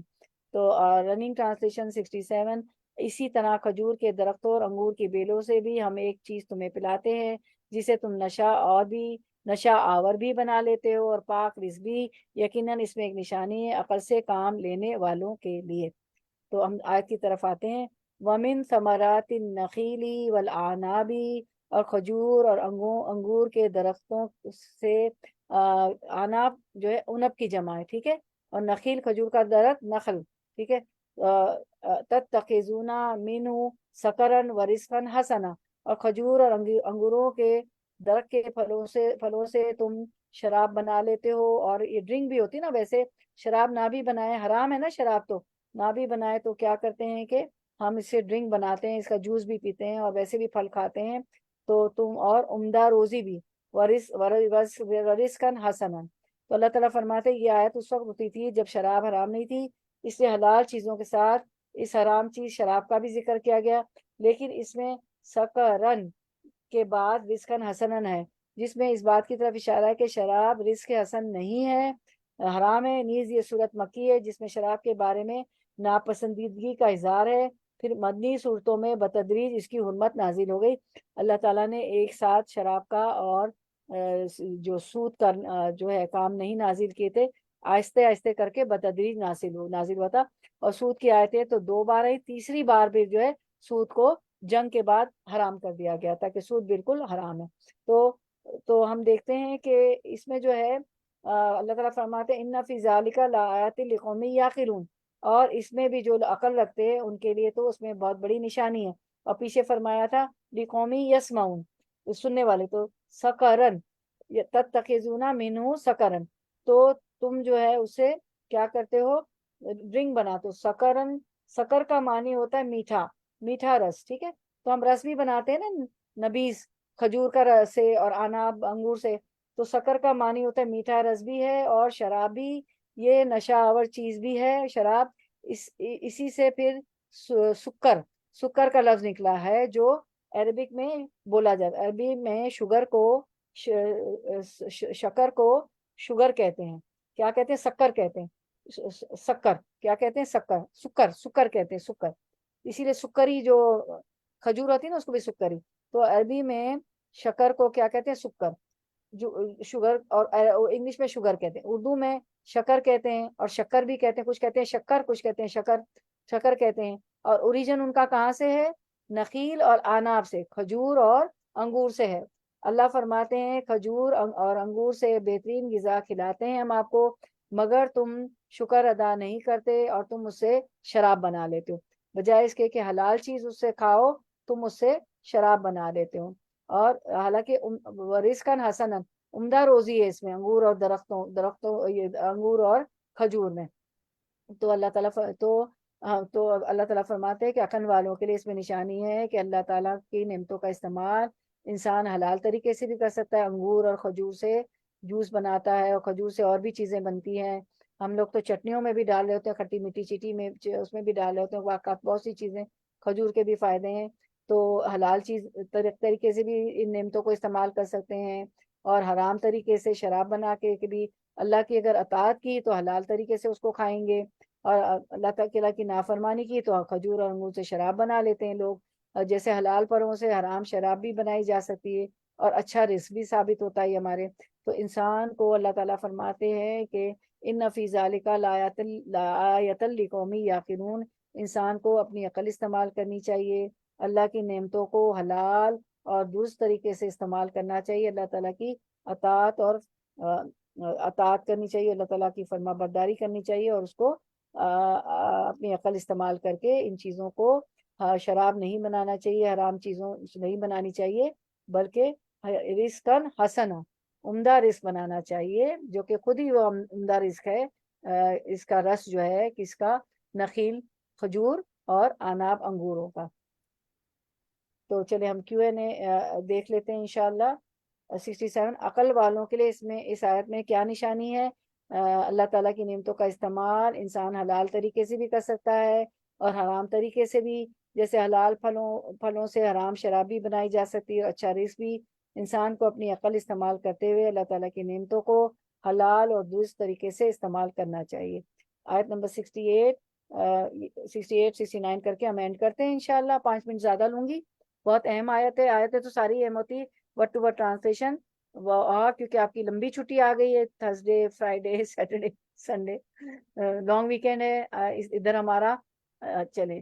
اوہا، اور اوہا وہی کی رب کا، آپ کے رب نے، الن نحلی طرف شہد کی مکھی کے آنی کے اتخذی تو بنا لے، ان اتخذی کہ تو بنا لے، من الجبالی پہاڑوں میں سے، بیوتن گھر. بیوتن تو بہت سارے گھر ہوئے نا، تو جو بتا چکی وہ بہن نہ بتائیں، جو نہ بتایا جنہوں نے وہ بتائے. بیوتن پلورل ہے، جمع ہے، تو سنگولر کے واحد کیا ہے بیوتن کی؟ بیوت، بیت، بیت. بیتن، ایک گھر.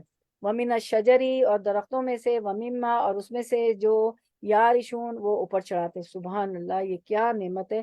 Running translation. اور دیکھو تمہارے رب نے شہد کی مکھی پر یہ بات وہی کر دی کہ پہاڑوں میں اور درختوں میں، ٹٹیوں پر چڑھائی ہوئی بیلوں میں. تو چلیں ہم دیکھتے ہیں آیت 68 کو. وَأَوْحَىٰ رَبُّكَ إِلَىٰ نَحْلِ، کہ آپ کے رب نے شہد کی مکھی کے دل میں ایک بات ڈالی، وہی کی ایک بات ڈالی. آیت کی طرف آتے ہیں. وَأَوْحَىٰ رَبُّكَ إِلَى النَّحْلِ، تو اسی سے سورت کا نام کیا ہے؟ سورۃ النحل. وَأَوْحَىٰ رَبُّكَ إِلَى النَّحْلِ، شہد کی مکھی. کہ تیرے رب نے شہد کی مکھی کے دل میں ایک بات ڈالی. تو اسی سے سورت کا نام النحل ہے. نحل کا لفظ اس میں جنس کے طور پر استعمال ہوتا ہے, واحد جمع دونوں کے لیے. نحل کا ترجمہ مکھی بھی کر سکتے ہیں اور جمع مکھیاں بھی کر سکتے ہیں. مذکر کے لیے بھی استعمال ہوتا ہے اور مؤنث کے لیے بھی. ٹھیک ہے, تو اس میں جنس کیا ہوتا ہے؟ واحد کے لیے بھی استعمال ہوتا ہے, جمع کے لیے بھی ہوتا ہے, مذکر کے لیے بھی, مؤنث کے لیے بھی. جن لوگوں نے گرامر کی کاپی بنائی ہوئی ہے وہ لکھ لیجئے گا اس میں جنس کیا ہوتا ہے, واحد جمع مذکر مؤنث. اور جنہوں نے نہیں بنائی وہ بنا لے, کیونکہ گرامر کی طرف بھی انشاءاللہ ہم آئیں گے. تو مؤنث کے لیے بھی یہاں نحل سے مراد مؤنث ہے, کیونکہ آگے مؤنث کو مخاطب کیا جا رہا ہے. ٹھیک ہے, تو ہم اب دیکھتے ہیں کہ آپ کے رب نے شہد کی مکھی کے دل میں یہ بات ڈالی. وہی سے مراد اوہا, وہی سے مراد الہام, اور وہ سمجھ بوجھ ہے جو اللہ تعالیٰ نے اپنی طبعی ضرورت کی تکمیل کے لیے حیوانات کو بھی عطا کی ہے. اور موسیٰ علیہ السلام کی والدہ کے دل میں بھی ڈال دیا تھا اللہ تعالیٰ نے کہ موسیٰ علیہ السلام کو صندوق میں ڈال کے دریا میں ڈال دو, ہے نا, تاکہ فرعون اس کو ان کو قتل نہ کرے. تو اب کیا وحی کی؟ انتخذی من الجبالی, کہ یہ وحی کی کہ تم پہاڑوں میں بناؤ. کیا بناؤ؟ بیوتن, گھر بناؤ, تم پہاڑوں میں گھر بناؤ. اب من جو ہے نا, من کو دیکھیں, انتخذی من الجبالی, کہ پہاڑوں میں سے, سارے پہاڑوں میں نہیں گھر بناؤ, یعنی وہ سلیکٹ کرے گی مناسب جہاں ہوگا گھر بنانا, چھتا بنانا. ٹھیک ہے, من بعض, ٹھیک ہے, اور بیوتن تو سارے پہاڑوں میں نہیں, بعض پہاڑوں میں, یعنی وہ مناسب جگہ چوز کرے گی, وہ سلیکشن کرے گی شہد کی مکھی, کیونکہ اس کو وہی کی, اس کے دل میں الہام کیا, اس کو وہی کی اللہ تعالیٰ نے.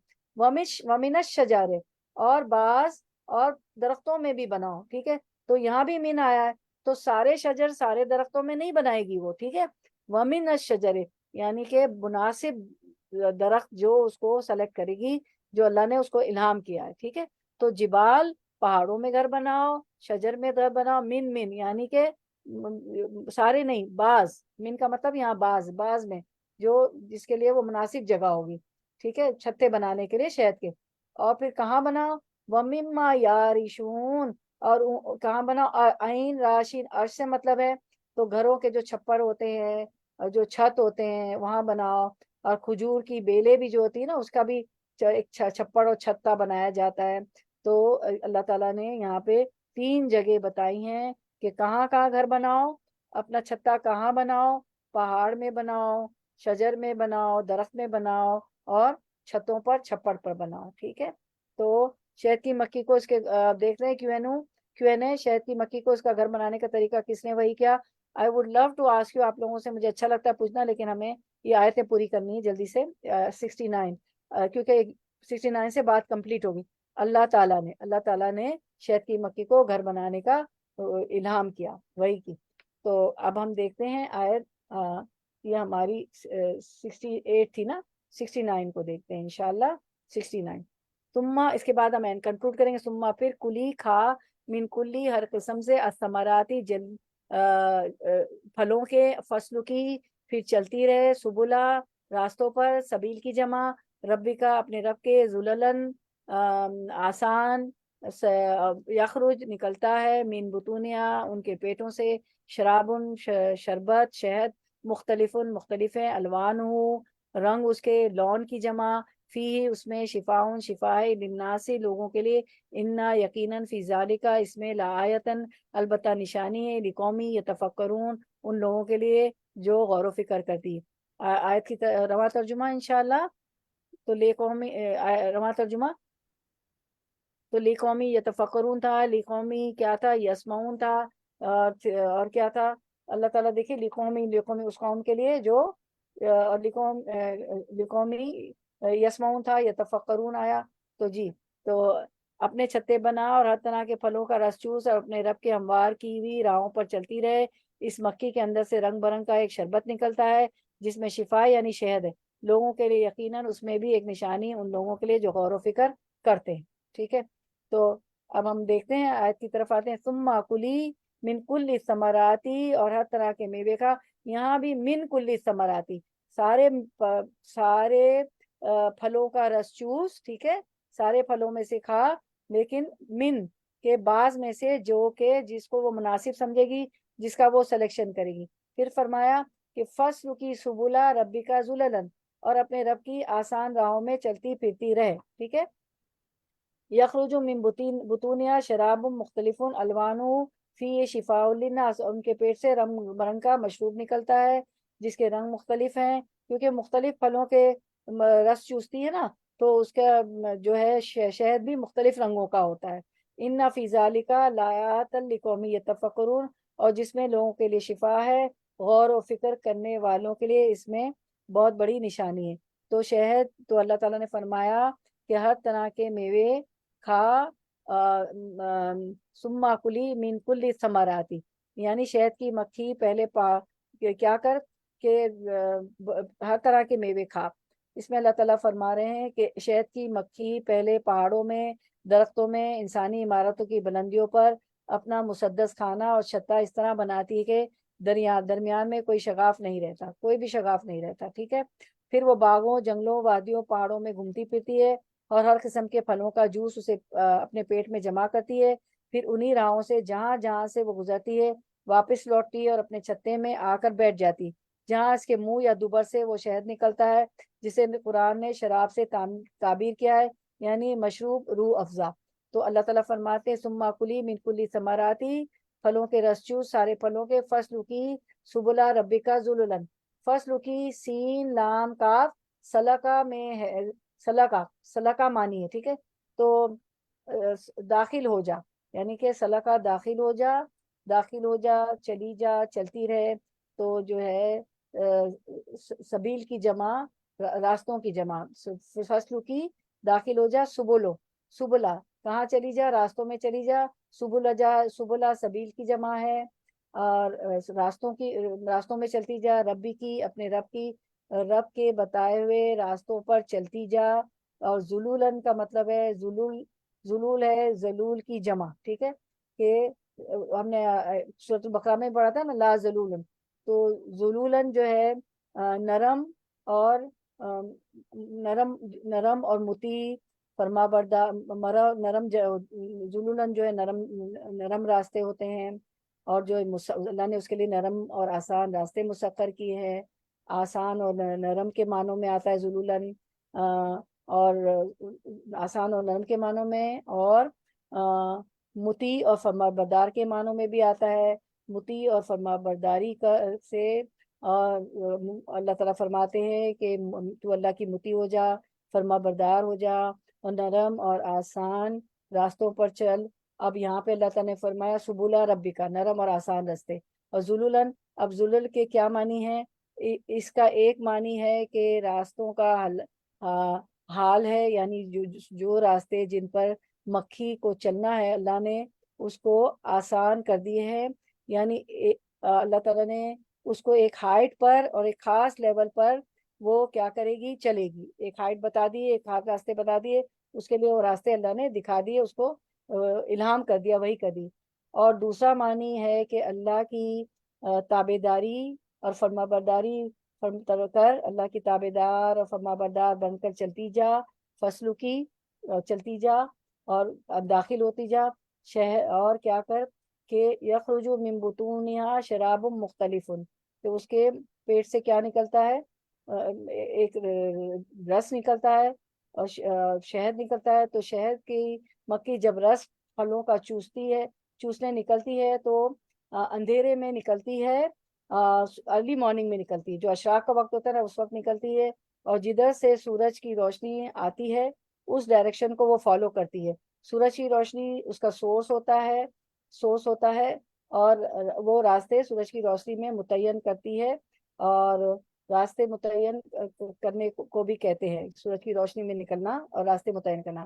اور آخری ٹرپ جو ان کا ہوتا ہے، ان کا وہ اندھیرے سے پہلے گھر کو آ جاتی ہے، اور جہاں جس چھتے سے نکلتی ہے اسی چھتے میں واپس آتی ہے، یہ نہیں کہ کسی چھتے سے نکلی ہو کسی دوسرے چھتے میں جا کے اپنا جو ہے شہد جمع کرتی ہو، بہت فوکس ہوتی ہے، ہماری طرح نہیں کہ یاد ہی نہ رہے راستہ کہ کہاں جاؤ، ان کے اوقات مقرر ہیں، کام سے کام رکھتی ہیں، بہت فوکس ہوتی ہیں، تقریباً 1 گھنٹے میں 24 میل کا فاصلہ طے کرتی ہے، اور ایک مکھی اپنی زندگی میں اتنا چلتی ہے کہ کم از کم دنیا کا ایک پورا چکر یا اس سے زیادہ چکر لگا لیتی ہے۔ تو ہم دیکھتے ہیں وہ ویب دیکھ لیتے ہیں، ہم اسکرین پہ ویب دیکھتے ہیں کہ کس طرح وہ ہے. وہ ویب دکھا دیجیے اسکرین پہ، یہ جو میں ڈیٹیل بتا رہی ہوں ساری آپ ویب دکھا دیجیے. ہاں، تو وہ کیا کرتی ہے کہ ایک مکھی اپنی زندگی میں اتنا چلتی ہے کم از کم دنیا کا ایک پورا چکر یا اس سے زیادہ لگا لیتی ہے. یعنی راؤنڈ دا گلوب جتنا فاصلہ بنتا ہے اس سے زیادہ، تقریباً 30 لاکھ اڑانیں اڑتی ہے 1 پاؤنڈ شہد کے لیے. جو ہے 1 پاؤنڈ شہد بناتی ہے نا ایک مکھی اپنی پوری زندگی میں. 556 مکھیاں کام کرتی ہیں اپنی پوری زندگی. ایک مکھی کی زندگی تقریباً 6 ویک ہوتی ہے، اور 6 ویک میں وہ اتنا اڑان اڑ لیتی ہے. 6 ویک ہوتی ہے، اور 6 ہفتے کے دوران وہ اتنا کام کر جاتی ہے کہ 30 لاکھ اڑانے مل کر اڑتی ہیں. اور جو ہے 556 مکھیاں ساتھ مل کر اڑتی ہیں، اور اتنی ساری اڑانیں اڑتی ہیں. اور پھر 50,000 مائلز کی مسافت طے کرتی ہیں اس شہد کے لیے. پھر جا کے کہیں شہد جمع ہوتا ہے، اور ایک مکھی اپنی پوری زندگی میں صرف آدھی چمچ شہد بنا سکتی ہے. اور ہم 1 ٹی اسپون لیتے ہیں، آدھا ڈالتے ہیں گرم پانی صبح شہد میں، آدھا ہمارا بیسن میں بہہ جاتا ہے. اور ہم یہ سوچتے بھی نہیں ہے کہ بیچاری نے کتنی محنت کی ہے نا، کتنی محنت کی ہے. ٹھیک ہے، اتنی محنت وہ کر رہی ہوتی ہے، شہد کی مکھی اتنی محنت کرتی ہے. جب وہ چلتی ہے تو کس قدر حرکت ہوتی ہے اس کی چال میں بھی، کیونکہ وہ اس میں بن بناٹ ہوتی ہے نا، اس کی چال تو بن بناٹ ہوتی ہے. اور اس بن بناٹ کے لیے 1 سیکنڈ میں تقریباً 200 دفعہ اپنے پروں کو حرکت دیتی ہے، اور 1 منٹ میں 12,000 بار حرکت دیتی ہے، اور 12,000 اس کی بیٹ ہوتی ہے. اور راستوں پر نکلتی ہے اللہ کے حکم سے. گھر بھی اللہ کے حکم سے بناتی ہے، اور اللہ کے حکم سے مقرر راستوں پر چلتی ہے، پہاڑوں میں، درختوں میں، چھپڑ پر مقرر وقت پر نکلتی ہے، مقرر وقت پر واپس آتی ہے اندھیرا ہونے سے پہلے. اور اپنی پوری زندگی کام میں گزارتی ہے، ادھر ادھر آوارہ نہیں پھرتی. اور جو ہے 2000 سال تک شہد جو ہے خراب نہیں ہوتا. اس میں اللہ نے ایسا پریزرویٹو رکھا ہے. ہمارے پریزرویٹو جو ہم فروزن چیزیں خریدتے ہیں وہ کتنی جلدی خراب ہو جاتے ہیں. سبحان اللہ سبحان اللہ. اب ہم دیکھ لیتے ہیں کچھ حدیثیں اس اور 69 کے متعلق، اور پھر ہم اینڈ کرتے ہیں. دوبارہ سے یہ ویب بھی دیکھ لیں گے. تو اب اللہ اچھا، اب وہ مختلف رس جو پیتی ہے نا مختلف پھلوں کے، تو کوئی سرخ، کوئی سفید چائے، کوئی نیلا، کوئی زرد رنگ کا، جس قسم کے پھلوں کھیتوں سے وہ خوراک حاصل کرتی، اسی حساب سے شہد کا رنگ اور ذائقہ بھی مختلف ہوتا ہے. وائٹ شہد بھی ہوتا ہے. میں کسی کے گھر گئی تھی تو انہوں نے جاپان سے لائے تھے پاکستان میں، تو سفید شہد اتنا مزے کا تھا. تو شفا میں تنکیر تعظیم کے لیے، یعنی بہت سے امراض کے لیے شہد میں شفا ہے. یہ نہیں کہ مطلقاً ہر بیماری کا علاج ہے. علماء طب نے تشریح کی کہ شہد یقیناً ایک شفا بخش قدرتی مشروب ہے، لیکن مخصوص بیماریوں کے لیے، نہ کہ ہر بیماری کے لیے. حدیث میں آتا ہے کہ نبی صلی اللہ علیہ وسلم کو حلوہ، میٹھی چیز اور شہد پسند تھا. ایک دوسری روایت میں ہے کہ آپ نے فرمایا 3 چیزوں میں شفا ہے. آپ نے اس میں بھی کیا تھا، طب نبی میں بھی ہم نے پڑھا ہے، فسد کھلوانے، پچنے لگانے میں، شہد کے پینے میں، اور آگ سے داغنے میں. لیکن میں اپنی امت کو داغ لگوانے سے منع کرتا ہوں. نبی کریم صلی اللہ علیہ وسلم نے فرمایا شفا 3 چیزوں میں، پچنا لگوانا یعنی کہ ہجامہ، شہد پینے میں، اور آگ سے داغنے میں. مگر میں اپنی امت کو آگ سے داغنے سے منع کرتا ہوں، یعنی ٹیٹو سے. حدیث میں ایک واقعہ آتا ہے کہ سال 10 کے مرض میں آپ صلی اللہ علیہ وسلم نے شہد پلانے کا مشورہ دیا، جس میں مزید فضلات خارج ہوئے، اور گھر والے سمجھے کہ شاید مرض میں اضافہ ہو گیا. پھر نبی صلی اللہ علیہ وسلم کے پاس آئے. آپ صلی اللہ علیہ وسلم نے تیسری مرتبہ فرمایا اللہ سچا، تیرے بھائی کا پیٹ جھوٹا ہے، جا اور اسے شہد پلا. چنانچہ تیسری مرتبہ اسے شفائے کاملہ حاصل ہوئی. تو یہ حدیث ہے کہ اسے قتادہ نے اور ابو سعید خدری رضی اللہ عنہ نے، ایک صاحب نبی کریم صلی اللہ علیہ وسلم کی خدمت فرمایا. ابو سعید خدری نے کہ ایک صاحب نبی کریم صلی اللہ علیہ وسلم کی خدمت میں حاضر ہوئے، اور اس کہا کہ میرا بھائی پیٹ کے تکلیف میں مبتلا ہے. نبی کریم صلی اللہ علیہ وسلم نے فرمایا انہیں شہد پلا. پھر دوسری مرتبہ وہی صحابی حاضر ہوئے. آپ صلی اللہ علیہ وسلم نے اسے اس مرتبہ بھی شہد پلانے کے لیے کہا. وہ پھر تیسری مرتبہ آیا اور عرض کیا کہ حکم کے مطابق میں نے عمل کیا، لیکن شفا نہیں ہوئی. نبی کریم صلی اللہ علیہ وسلم نے فرمایا کہ اللہ تعالیٰ سچا ہے، تمہارے بھائی کا پیٹ جھوٹا ہے، انہیں پھر شہد پلا. چنانچہ انہوں نے شہد پلایا اور اسی سے وہ تندرست ہو گیا. تو پہلی مرتبہ پلانے سے اس کو اور موشن ہو گیا ان کو، اس لیے کہ آپ کو پتا ہے کہ یہ جو شہد پینے سے وہ سارا ان کا پیٹ صاف ہو گیا، اور لوگوں ان کے گھر والوں نے سمجھا کہ مرض میں اضافہ ہو گیا، حالانکہ ایسا نہیں تھا، وہ پیٹ کو صاف کر رہا تھا۔ تو پھر وہ نبی صلی اللہ علیہ وسلم کے پاس آئے، آپ صلی اللہ علیہ وسلم نے فرمایا کہ شہد تمہارے بھائی کا پیٹ جھوٹا ہے، شہد جھوٹا نہیں ہو سکتا۔ تو پھر دوبارہ شہد پلایا تو اسی سے اس کو شفا ہوئی۔ پھر اللہ ایک اور حدیث ہے، مسلمانوں کی مثال شہد کی مکھی جیسی ہے، جو اچھا کھاتی ہے، اچھا بناتی ہے۔ آپ کو پتا ہے نا، آپ نے پڑھا ابھی آیتوں میں کہ سلیکٹڈ پہاڑوں میں اور سلیکٹڈ شجر درختوں کا پھلوں کا جاتی ہے اور پھلوں کا رس چوستی ہے۔ من کہا تھا نا اللہ نے کہ جس سے اللہ نے اس کو رہنمائی فرمائی اسی پہ، تو اچھا کھاتی ہے، اچھا بناتی ہے، اور اسے گرنے پر توڑا جائے تو نہ ہی وہ خراب کرتی ہے، یعنی جس بھی پھل پہ بیٹھتی ہے اس کو، جس بھی پھلوں کا رس اس کو خراب نہیں کرتی۔ تو مسلمان کو ہمیں بھی ایسا ہونا چاہیے کہ کسی کو نقصان نہ پہنچائے، ٹھیک ہے۔ تو یہ ہماری 4 حدیثیں تھیں، ساری ہو گئی، ایک باقی ہے نا حدیث، نہیں ساری ہو گئی الحمدللہ ہو گئی۔ پھر ہم دیکھتے ہیں اس میں ایک اور حدیث ہے، یہ جو ہمارا ویب بنایا ہوا چھتے بنے ہوئے، دیکھیں سارے چھتوں کی مختلف شکل ہے۔ وَأَوْحَىٰ رَبُّكَ إِلَىٰ نَحْلِ، اور وہی کی آپ کے رب نے شہد کی مکھی کی طرف، اور یہ ہماری آیت بھی تھی آج کی۔ ثُمَّ كُلِي مِن كُلِّ الثَّمَرَاتِ فَاسْلُكِي سُبُلَ رَبِّكَ ذُلَلًا يَخْرُجُ مِن بُطُونِهَا شَرَابٌ مُخْتَلِفٌ أَلْوَانُهُ فِيهِ شِفَاءٌ لِلنَّاسِ إِنَّ فِي ذَلِكَ لَآيَاتٍ لِقَوْمٍ يَتَفَكَّرُونَ۔ تو اس میں ہمارے لیے بڑے سبق ہے، شفاء للناس، اس میں جو ہے لوگوں کے لیے شفا ہے شہد میں، اور اس میں ان فی ذالک لآیات لقوم یتفکرون، یقیناً اس میں البتہ نشانی ہے اس لوگوں کے لیے، اس قوم کے لیے جو غور و فکر کرتی ہے۔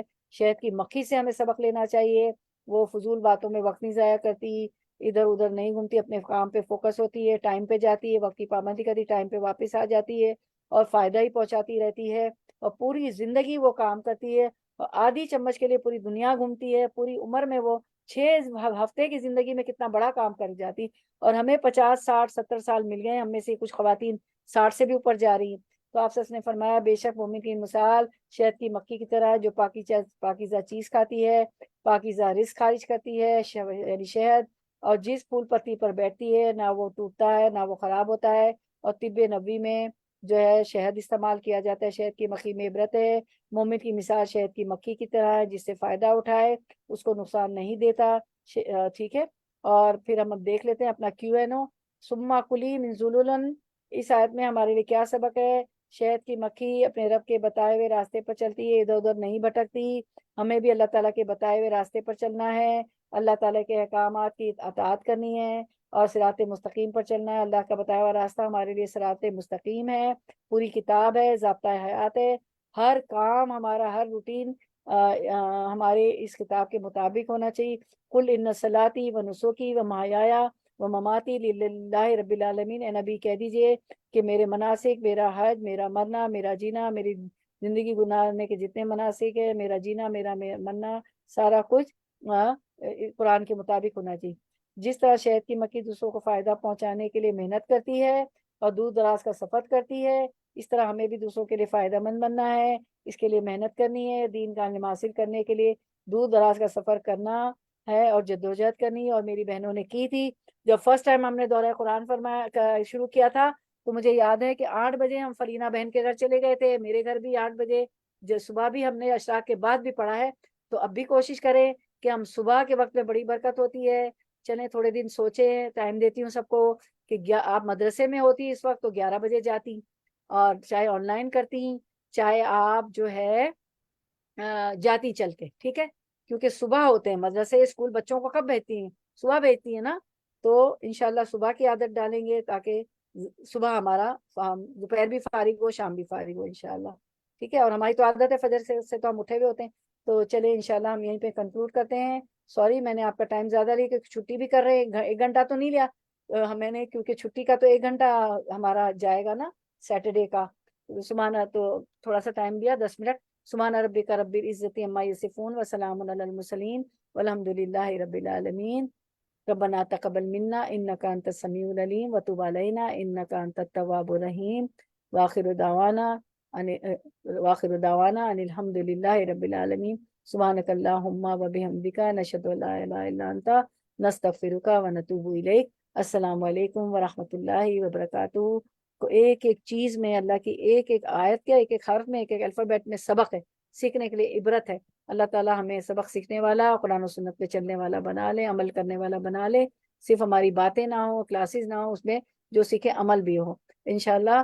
ہماری جو ہے لانگ ویکینڈ ہے تو جمعے کو ہمارا درس نہیں ہوگا، آپ سب کو پتہ ہے یہاں پہ لانگ ویکینڈ ہے نا یو ایس اے میں۔ چلیں کسی کو کوئی بات رکھنی ہو تو بات رکھیں نعمتوں پہ اللہ کی، اور بڑی حیران کن تخلیق ہے شہد کی مکھی، اور جو ڈسکرپشن ہم نے پڑھا شہد کی، بہت شارٹ میں نے کوشش کی ہے تو بہت لمبا، تو حیرت کن بات ہے کہ 6 ہفتے زندگی میں کتنا کچھ وہ سفر کرتی ہے پوری دنیا، اس سے زیادہ اتنا کو تو گلوبلی ہم بھی سفر نہیں کر پاتے ہیں، اتنی اڑان اس کی دیکھیں، اور کیسا شہد، کتنی اچھی نعمت اللہ تعالیٰ اس کے ذریعے اس کو الہام کیا وہ بناتی۔